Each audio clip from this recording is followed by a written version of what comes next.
Thank you all so much for your patience and for being here and letting me tell you a bit about the Solano-Napa SBDC. So we're going to start kind of from the general, but it all applies to what we're doing with MEHKO and what you guys have going on. So let us move on to the next thing. So just in general, for those of you who don't know, the SBDC, we help with a whole range of stuff for all kinds of businesses, whether it's a home-based food business like your CFO, your cottage food operation, or what you guys are working on, the MEHKO program, which is the Microenterprise Home Kitchen Operations, which is so amazing and awesome. So we do that through research and marketing and continuity and capital and certification. So all these things you see here on the screen are all the different things that we get to help with. It's everything for the small business. And we do it because it really is in the best interest of the community. You know, one of the things that I remember running across that I really loved is that essentially more than 90% of the businesses that are out there in the US world are small businesses. That's where that's really like the engine that drives the economy. They're the large businesses that do big things, but it's really the folks who are doing MEHKO or the small mom and pop businesses. They're really keeping our community going and are becoming part of the fabric of our community. So we really, really love to support small businesses. We do get measured by that. What we measure from our clients and what we're measured on to our stakeholders is, businesses started and jobs created or saved, any sales increase or capital obtained, whether that's money that you put into the business or money you might be able to get from an outside funder. How we do that is through our one-on-one advising. This is one of the fun parts. The most exciting parts is you do get, as an SBDC client, free one-on-one advising. That can be a 1 hour scheduled session. And we do that for as long as we see progress. As long as we are making progress towards your goals, we keep those going. And we also offer a lot of education. So really low cost and free workshops are available to our clients. We do them live, but we also do them through our learning portal, which is a really, really exciting thing that we happen to have offered to our clients.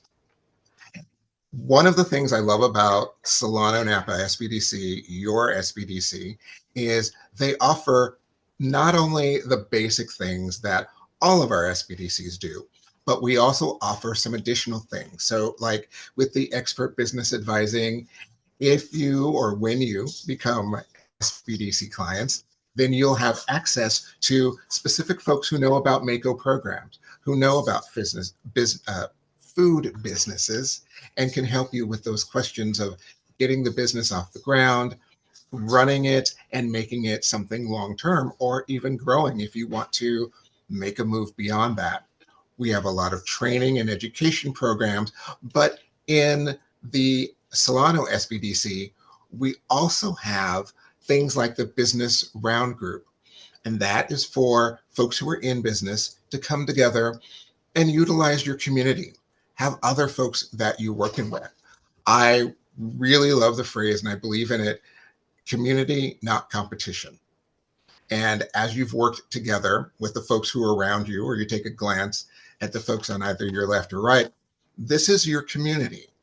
It may be the start of your community, but this is your food community. These are the folks that know what you're going through and can give you that boost or answer those questions when you have those questions, whether it's a baking question or cooking something, or, oh no, my mixer went down, what am I going to do? Those kinds of things. So one of the programs that we offer at Solano is the business groups. We also provide, free of charge to our clients, business RX assessments. What that is, it's essentially we go in and we do an assessment of the business. So if you've been in business for a bit and you're wondering, how's it going? What can I do to grow my business? This is one of those unique things that's available to you, as well as our Clifton Strengths Skills Assessment. It really helps to show what you're really good at in an organization. You can think of that as something that may have a little bit more application to more brick and mortar traditional, in quotes, businesses, if you will.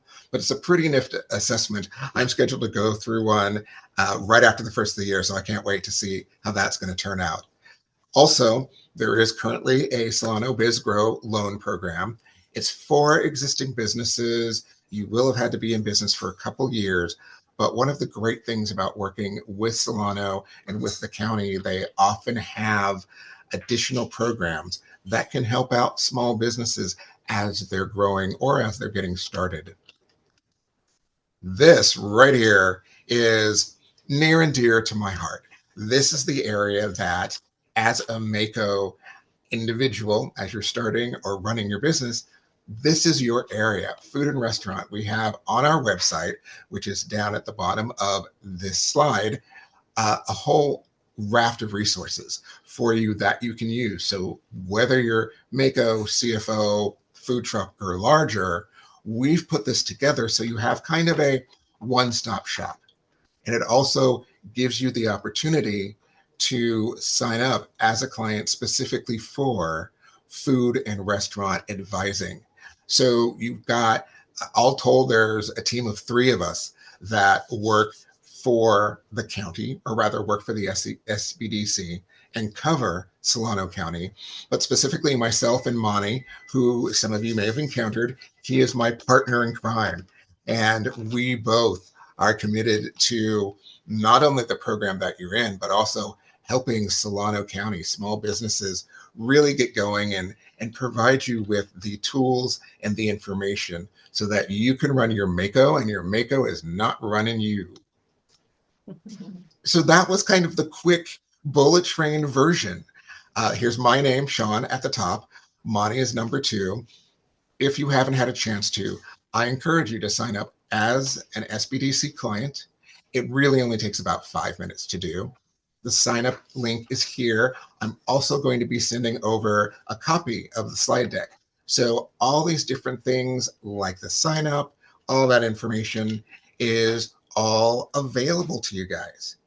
And this is a wonderful time to take questions. If you have any, if I haven't bored you, I know it's been a long day and we're here listening to some guy talk.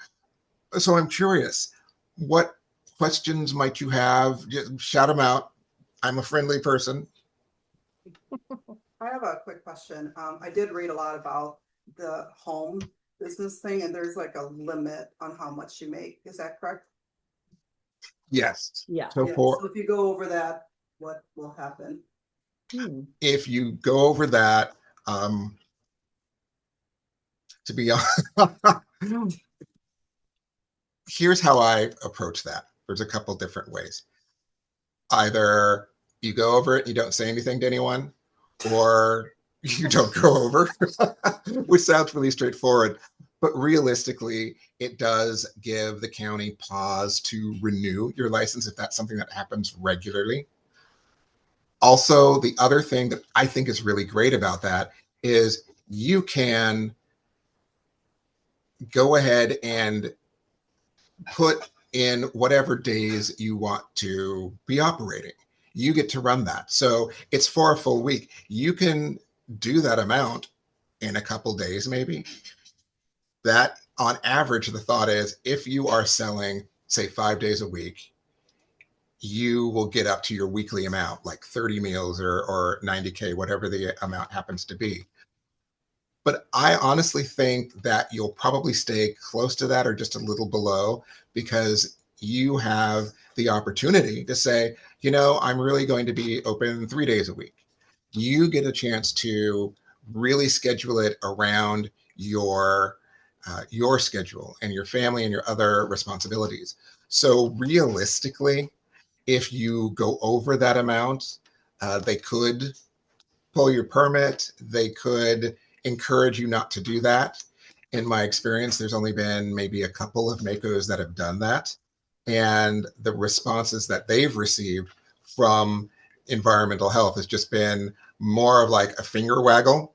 And please don't do that, because that makes it really hard to renew your license. But it's not like the police are going to roll up to your house and tell you you need to shut down. It would be more along those lines. Can you have Sorry? two licenses? Like if I have a partner, can they have a license and operate under the same name? Two licenses under the same name at the same location? Two separate limits? No. That's a great question. I mean, That's an awesome question. House, Right. Yeah, but no, it's really it's really by location. So they are pretty strict about, oh, we have one MEHKO in this location, and that's it. Okay. Even if it's two people who might have two different businesses, you can operate. Let me think through this. No, we tried that in one county where they were operating on alternate days. Yeah, the county wasn't real happy with us for trying that one. So that didn't work either. It's probably because like you really realistically are supposed to have only so much refrigeration and so much storage. And when you don't want to be operating at the volume of like a restaurant or a caterer, because then problems can happen, right? Things can get left out or not get into you won't have room in the fridge or whatever. So I mean that's my hunch. Yeah, but I don't really want to scale up to that. I mean you could do the CMFO thing, like the thing with the little cart. Yeah, compact mobile food operation. I think that I have the wrong acronym there. Mobile, it's like the little mobile cart thing. It's like a layer on top of but that's a whole other level of effort. So okay, but still that also includes under those 90 meals a week, right? So the little cart, you can go over the 90 minutes. Oh, the cart like can go over. Yeah. There's not a limit for the CMFO. That doesn't have a sales limit. Yeah, but that is under MEHKO only, right? You have to have the MEHKO permit first. But if you find that you're selling a lot and you want to expand, then you can get that CMFO. Is that the acronym? Yeah. You get the cart thing, and then you can like take it out, like into the neighborhood or whatever. Yeah. I have a question. I'm new to MEHKO. I never heard of it really. I've heard of it, but I never knew the background.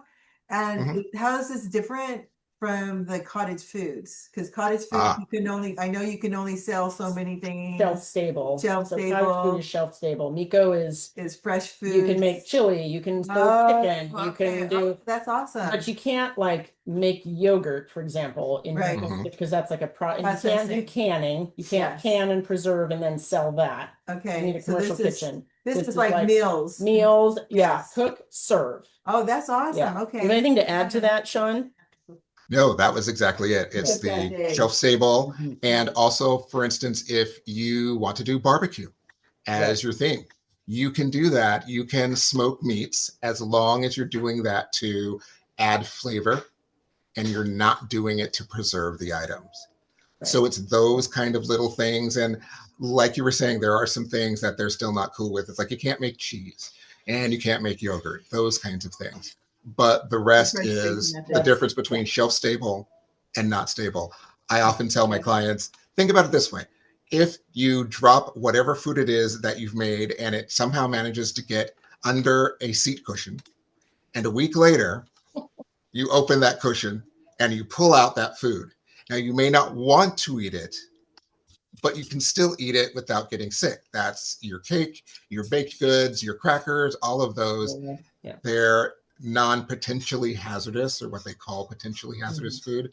But all the rest of it is like, if you pull a rib out from underneath the cushion after a day or two. Yeah, no.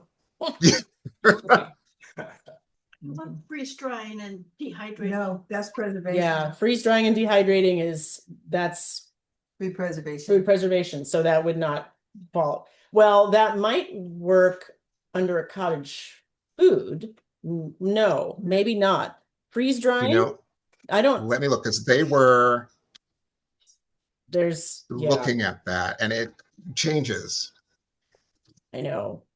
Like on if you make your own dried. I don't know. Let's say you've got a grapevine and you want to make, dried fruit, or you have a dehydrator and you want to make dried apricots or dried whatever, freeze-dried strawberries. I don't know. That's a good question. That's an environmental health question, and I'm happy to ask. Change that. I'm looking up as we speak. Yeah. Because that is also one of the great things about CFO and even MEHKO. It's kind of like a living document. So they'll update it. They being the California Department of Public Health, they will go ahead and update that when something new comes along. And I'm not seeing freeze drying. Actually, that is not true. You can dry, dehydrate, and freeze dry a whole list of foods. So if you're making teas or vegetable chips or potato chips, hot chocolate mix or fruit powders, all of that falls under Section 4, which is the dried, dehydrated, and freeze-dried foods that it's okay to not only make, but you can also use those ingredients in your food. So, but is that under a cottage food license or a MEHKO? Because you have to pick a lane. You can't have both cottage food and a MEHKO. You have to have one or the other. You can't have both. Exactly. That would be under the cottage food license. Okay. Because it's a Because preservation. it's right. It becomes a shelf stable item. Right. Once you're done. Okay. And then Yeah.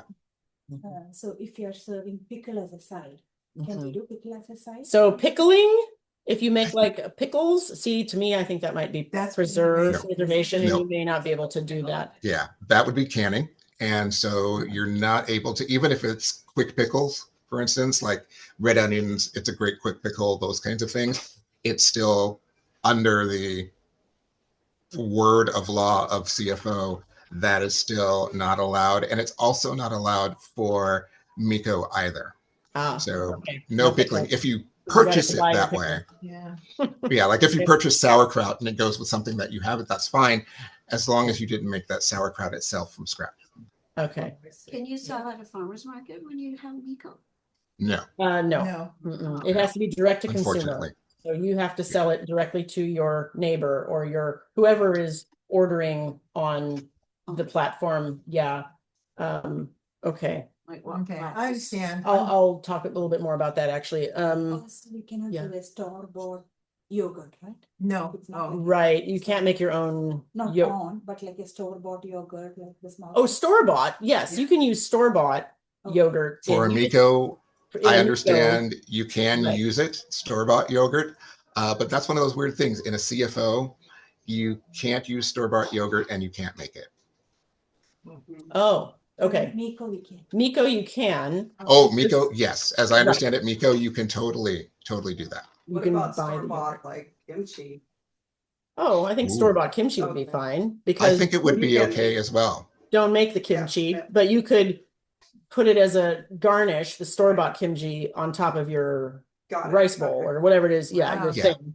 Right. Okay. Because it's coming from, it's already processed under a whole, like in one of these kitchens, right? So can we Commercial. do the same thing for the pickle too, the store? Right. I would say buy your pickle. Yeah, they have it canned for Indian food. Exactly. Yeah, you could buy The the side. purchase Yeah. the pickle from a Because, like, store. Indian food has a lot of like sides like Yeah. pickle and Exactly. yogurt and- Yes. Right. Right, But, yeah. exactly. Yeah. And I would encourage all of you as you're thinking about your menus and the sides and the different things that can go with it. That's a wonderful question for the Department of Environmental Health, for the health department. They love those kind of questions because your inspector is going to be the last word on it. And realistically, you may have an inspector that interprets that, oh, you want to make your pickles? Go ahead and do it. They're not going to. But I'm just as a crazy example, whereas another inspector might look at it differently. So I would, to get the last word on it, feel free to contact or reach out to your county Department of Health. They really do love that. And in my experience, they're wonderful to work with. They want to get you up and running. They don't want to get out there or have you submit a submission and have information not verified. Like, oh, I'm going to add this item or I'm going to make this item. They love it when you ask them. So you are empowered. If Stephanie or I can't give you an answer, or Monty, definitely get it from the horse's mouth, as it were. Yeah. Okay. All right. Thank you. We need to get cooking. Yep. So thank you, Shawn. We'll put this up on our webpage as a resource and we really appreciate you taking the time. You are very, very welcome.